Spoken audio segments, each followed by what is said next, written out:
Hey folks, today we're talking about something called titration. So you're going to need reference table T. You're also going to potentially need tables K and L for the formulas of acids and bases, as well as just periodic table, because you never know. Also a calculator. So titration, it's not just a formula found on table T, it's also a lab procedure. So titration is a lab procedure to determine the concentration of an unknown solution. So, for example, if you were to go to the grocery store and just buy vinegar, you don't know how strong it is. It's not so strong that it's going to melt your skin off, but it's also not so weak that it wouldn't sting in a paper cut. So it's somewhere in between. Um, Versus you'd have to compare it to a solution of a base that you already do know the concentration because you created it in the lab. So this is the setup here. We've got our ring stand. This is a special clamp called a burette clamp. And a burette is this long tube. It's this long, it looks like a grad cylinder, except for at the end, there's a little valve. Oh, that is too bright. There's a little valve that will help control the flow of solution. So you can have it go fast in a steady stream, or you can have it be dropwise and very accurate that way.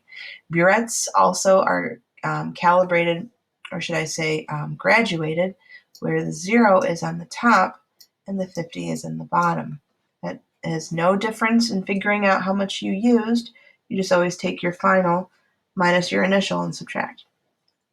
And this, of course, we have an Erlenmeyer flask. And you can definitely read that, it says Erlenmeyer.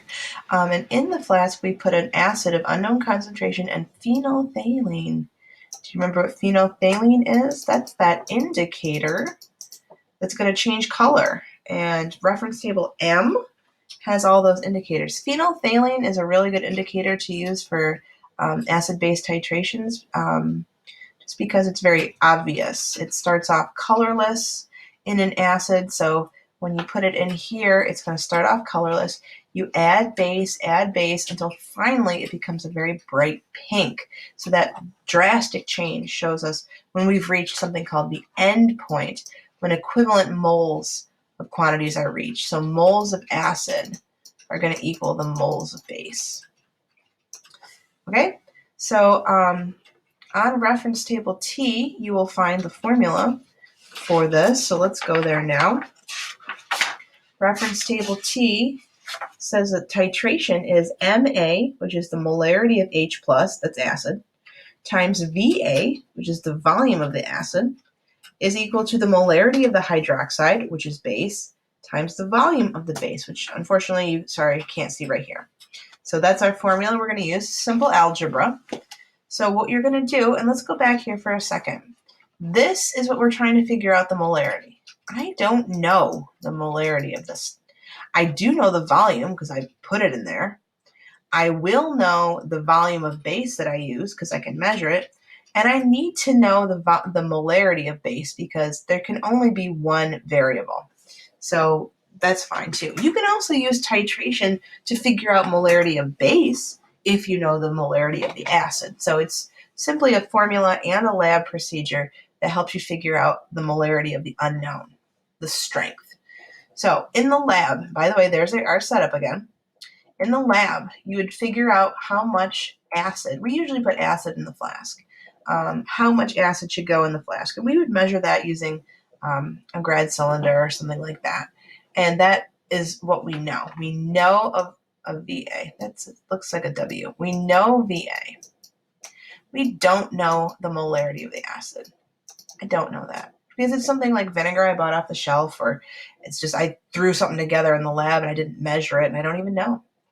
So then we need to figure out the indicator, because otherwise you're not going to see the point in which that change happens. 2 to 3 drops of indicator. And I've mentioned again, we generally use phenolphthalein. What a mouthful. Check out that spelling. You can abbreviate phenolphthalein as PH if you'd like. So in the flask, you've got the acid. and the indicator.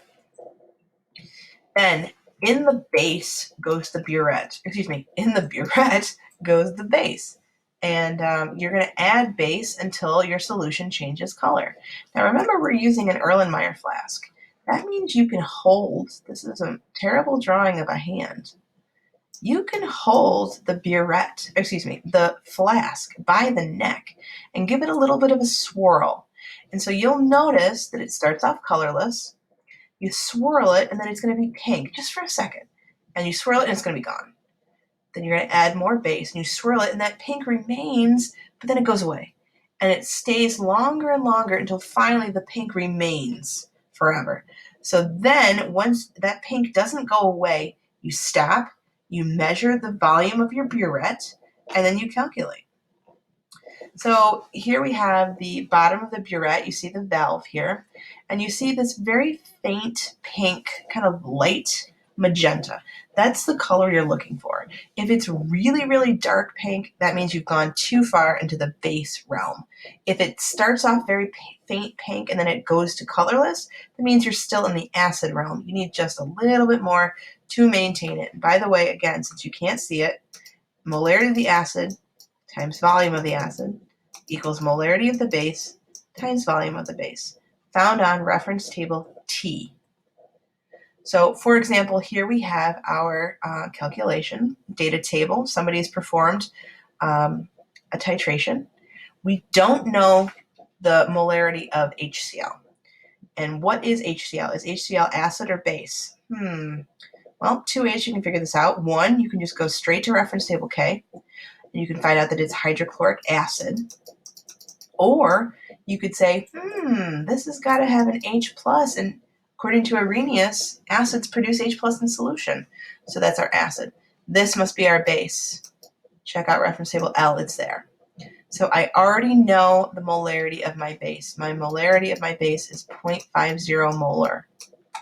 I don't know the molarity of my acid. That's what we're going to be solving for in this equation. So then we need to figure out volumes. So first of all, I don't like this because you really need to go to the tenths place, and there's no units. So I'm going to guess that these are milliliters, because burettes will be given in milliliters. So how much acid do we use? We put 10 milliliters of acid in the flask. This was in the flask. We started our burette at 21.5. Notice I didn't start at 0. I didn't start at 50. I just started somewhere in the middle. It doesn't matter. So this is when it was colorless. I'm going to add base, add base, add base until the solution in the flask is pink and it remains pink. Then I take my final. So remember, it's always final minus initial. So final minus initial gives me 12.1. That's the volume of base that I used. So then all we have to do is some math. So 0.5 times 12.1 gives me 6.05. And we're going to divide both sides by 10.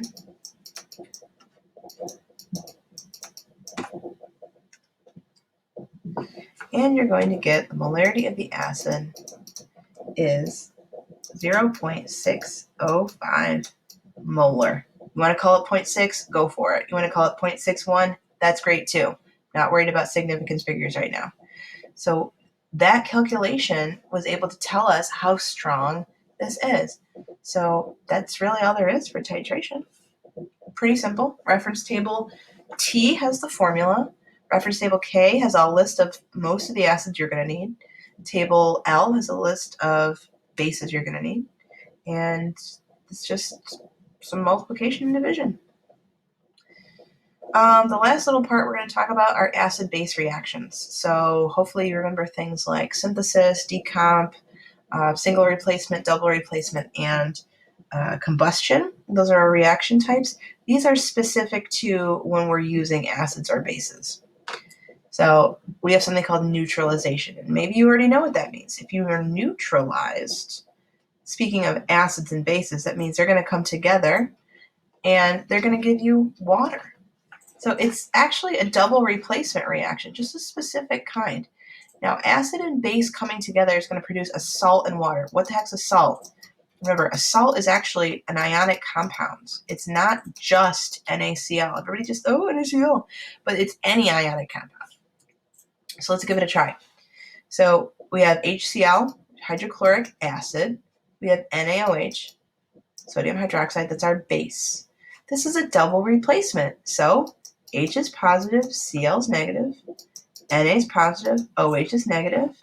Flip the positives. So we have Na with Cl. This is +1, this is -1, so we don't need any crisscrossing. We've got H plus and OH minus. And another way to write HOH is H2O. Acid plus base yields salt and water. The last thing you would need to do is go back and make sure that, well, you get rid of all these charges. You go back and make sure you don't need any coefficients to balance for mass. And it doesn't look like we do. There's two H's, one Cl, one sodium, one H, or one O. So we're good there. Here's another acid-base neutralization. So once again, we have double replacement. H is +1. This is a -2. If you didn't remember that it was -2, you could look it up on table E. This is sulfate. Or you could say, hey, there's a 2 down here. It must have crisscrossed back up. Aluminum's a +3, OH -1. So let's do the switch.